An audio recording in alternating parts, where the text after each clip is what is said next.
Welcome to the MechanicDesk help videos. In this tutorial, we will show you how you can merge resources to avoid duplications. Once you have logged into MechanicDesk, click on the Customers and Vehicles tab, then the Customers tab. To merge two customers into one, it is important to start with the customer whose name is being deleted first. Historical data for the initial customer will then be merged into the new customer, so you won't lose your data. To merge, select the customer you want to remove from the system first, a duplicate perhaps, and then select Merge Transfer and Merge Customer. Then input the name of the customer that you want this customer merged into the designated field. Note the warning that this action is irreversible.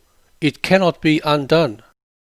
Confirm you have the intended customer by checking the listed details, then click the Merge button. To merge duplicated vehicles so that they have the same service history, locate the relevant customer and click on the Vehicles tab to see vehicles listed under that customer's name. Note that to merge vehicles, they must be under the same customer. Click on the Merge Transfer button and select Merge Vehicle to open a new window. Enter the vehicle to be deleted in the Merged Vehicle field and the vehicle to remain in the Merged Into field. Click on the Merge button to complete the process. Note that you can also transfer a vehicle from one customer to another by selecting the Transfer Vehicle option under Merge Transfer.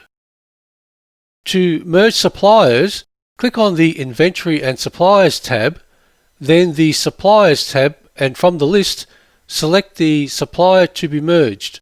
Then click on the Merge button here and select the supplier that you wish to merge this supplier into again. Note again that this action is irreversible. This is the exact same process with inventory items. We would suggest that you do this with any duplicates to protect the integrity of your database. If you have any questions, please don't hesitate to contact the MechanicDesk support team.